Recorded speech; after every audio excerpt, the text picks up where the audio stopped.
So for more on how the markets are moving this morning, we're now joined by Mitch Roschelle, founder of Macro Trend Advisors. Mitch, great to have you here. Thanks so much for joining us. Let's get to those payroll numbers that we got earlier this morning. Companies added about 307,000 workers this last month. That is about 100,000 jobs less than we thought that they were going to be getting. I guess the big question here, Mitch, should investors be concerned about this slowing job growth that we've had as the employment rate still sits at 6.9% here? Yeah, so there's good news and bad news in those numbers. Maybe I'll start with the bad news. And Baker, I'm with you. I think the treasure trove of economic data that we had last week, so perhaps with the exception of housing, is showing a general slowing. The jobs numbers from ADP weren't that great. Last 2-3 weeks of weekly jobless claims weren't great. So this Friday's jobs number will probably be tepid as well.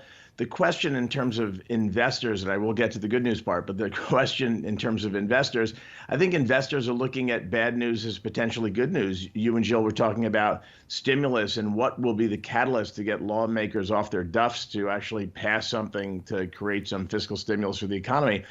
Perhaps a bad Jobs Friday will do that. But more importantly, I think it's the market that's going to get their attention because I think that hits their constituents in the pocketbooks. The problem is the way the market's reacting is bad news tends to be good news for the market because they think that we're going to get more stimulus. So that's a bit of the catch-22. But in the jobs ADP numbers, there were two things that were interesting. One was leisure and hospitality, showed, I believe, about 95,000 jobs created in the private sector, which was surprising good news. And also the biggest job growth came from businesses from 50 to, I think, 499 employees. So that's small business, and small business is the place that we've been focusing a lot of attention. So the fact that small businesses are, in fact, adding jobs is a little bit of good news. So it's a mixed bag of good and bad news, and we still don't know what Congress is going to do with it. Yes, so true. I'm glad you mentioned about those small and medium-sized companies and their hiring, because you're absolutely right, Mitch. Large companies, big businesses, only added about 58,000 jobs in the last month, so incredibly small numbers there. And the Labor Department numbers we're going to get on Friday, Mitch, we're looking maybe about 440,000 jobs. That is down from the over 600,000 we had the month prior. But long term, though, because we're getting all this great vaccine news that's out there, does this give a more optimistic look down the road, knowing that the UK is going to start giving their vaccines out starting potentially this week or next? We might see a lot of healthcare workers here in this country start getting them those vaccines this month. So long term, does that look good for the economy, even if it's slowing down a little bit? I do think so. The question is how we are going to define long-term versus medium-term. And I think that's why you saw the stock market hit, another all-time high yesterday, which is they're pricing in that long-term post-vaccine life into stock prices because the stock market does look forward. So I think there's good news. It's validated by where investors are putting their dollars.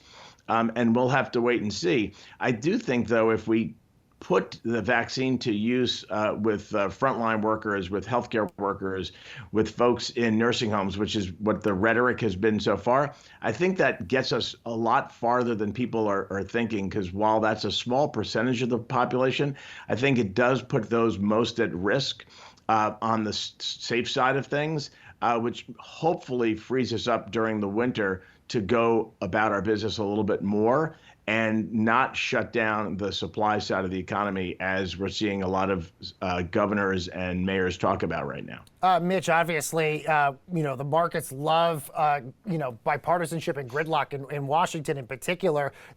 Obviously, we were getting some sort of good news, maybe in terms of the future of the Senate, given the fact that we had this bipartisan group of senators essentially hammer out what would have been, that $900 billion deal.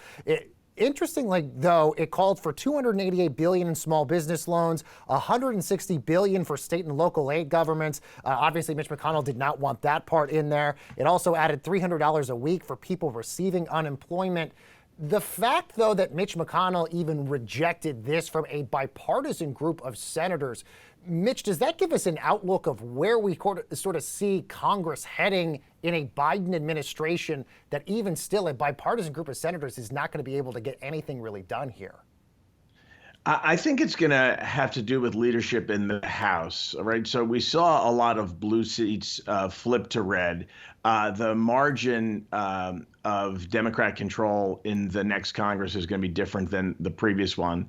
It also will depend whether or not Nancy Pelosi retains her speakership. So I think it's going to be potentially a little bit of shift of leadership, and perhaps we're going to see a shift in tone in terms of collaboration across both sides of the aisle. There were so many vitriolic issues in the last Congress. The question is, can both sides of the aisle work together around what may be their first order of business, which is fiscal stimulus? It would be great, however, if there's some way to get something done in this lame duck session, even if it's a skinny down version of what we just saw. The sticking point, though, clearly is the one, Baker, that you mentioned, which is the aid to state and local government, which is a big issue for some of the Republicans in the Senate. Let's talk about some big deals. Obviously, the Salesforce acquisition of Slack, a pretty big one. About $27.7 billion is what it looks like it's going to be, Mitch. Looks like it might be formalized by the end of next summer in July. What do you expect on the M&A front for next year? Are you going to start to see more of these cloud-based companies like Salesforce, Microsoft, others make a play for those at-work home companies like Slack, Zoom, all those other sorts of companies, as the pandemic starts to try to wind down a little bit? It's bigger. It's not uncommon to see consolidation in times like this, and then add to the mix really, really cheap money with all the monetary stimulus that's out there. So this is a combination of cash and stock. The Slack Salesforce deal, we could see deals that are all cash, and that could be sort of borrowed money at a really, really cheap long-term price. So I think there's certainly the lubricant to get deals done. I think you're going to see deals in 2021 in the technology space. I think you're going to see it in the healthcare space, and I think you're going to see it in the entertainment and media space. And the trend that we saw will continue. Let's not forget that we're also going to see deals done in the SPAC space. So the special purpose acquisition companies that went public like crazy during 2020, they're going to start buying stuff. And if they don't, they're going to have a lot of really, really upset investors. So I think we're going to see a lot of deals get done there. So I would say 2021 is going to be the year of the deal. All right, Mitch Roschelle, founder of Macro Trends Advisors. Mitch, great to have your insight here. Thanks so much for joining us.